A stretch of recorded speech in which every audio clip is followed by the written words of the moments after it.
पास आता हूं। नवीन दुबे जी, क्या ये बात सच है जो मुमताज आलम रिजवी कह रहे हैं कि भाई 2024 के इलेक्शन में जिस तरीके का मैंडेट आया उसके बाद लगा कि हम बट गए और कहना पड़ रहा है कि बटेंगे तो निर्ममता से कटेंगे, या फिर कांग्रेस जिस तरीके से इस पर खेल रही है, आपको लगता है वो पॉलिटिकल माइलेज लेना चाहते हैं कि बांटने वाले भी यही हैं और काटने वाले भी यही हैं?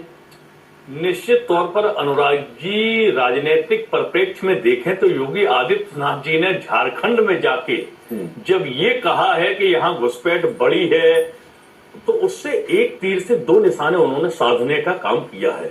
एक तो उनका जो सेट एजेंडा है हिंदुत्व वाला, और दूसरा उन्होंने सीधो की इस देश के अंदर जो लोग राजनीति में दखल रखते हैं, जानकारी रखते हैं, वो ये जानते हैं कि गृह मंत्रालय बनाम उत्तर प्रदेश के मुख्यमंत्री तनातनी कायदे की चल रही है और वो लंबे समय से चल रही है। इस पर उन्होंने सीधा निशाना वहां जाकर झारखंड की धरती से साथ दिया कि भाई देखिए, गृह मंत्रालय की वीकनेस है, 10 साल की सरकार हो गई, 10 साल गृह मंत्री अमित शाह जी रहे हैं और झारखंड के अंदर घुसपैठ का जो लेवल बढ़ा है उसके लिए आपको समझना पड़ेगा कि यानी कि उनको कहीं ना कहीं माइनस करने का काम किया। और दूसरी चीज उन्होंने एक बात और कही कि आपको लड़ना पड़ेगा अपने लिए।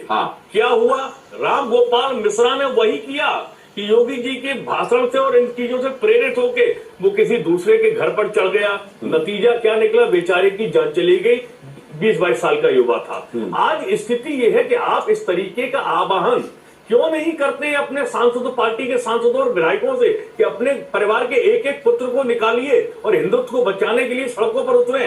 क्यों नहीं आते हैं ये लोग? केवल जनता को क्यों बलि का बकरा बनाया जा रहा है? ये बहुत बड़ा मुद्दा है। जब गिरिराज सिंह निकलते हैं तो आप उनकी आलोचना करते हैं। जब गिरिराज सिंह निकलते हैं, हिंदू जागरण यात्रा निकालते तब आप लोग जो है उनको उनकी आलोचना करने लगते हैं। नहीं, बात आलोचना की नहीं। देखिए, गिरिराज सिंह एक सेट नेता है, उनके पास 4 चौबंद सुरक्षा व्यवस्था केंद्रीय मंत्री है। उनके बच्चे कहाँ हैं?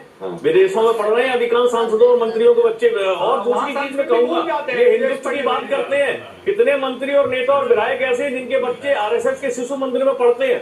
शायद एक भी नहीं मिलेगा ढूंढने से। तो पर उपदेश कौशल बहुत तेरे वाली जो प्रणाली भाजपा अपना रही है। ठीक है नवीन जी, लेकिन आप एक बात भूल गए। आप कह रहे हैं कि वो गृह मंत्रालय पर निशाना साध रहे हैं, गृह मंत्री पर निशाना साध रहे हैं, ये कह करके कि भाई डेमोग्राफी बदल गई और बटेंगे तो कटेंगे। लेकिन आप ये भूल गए कि हरियाणा इलेक्शन वो इसी नारे के दम पर जीते हैं।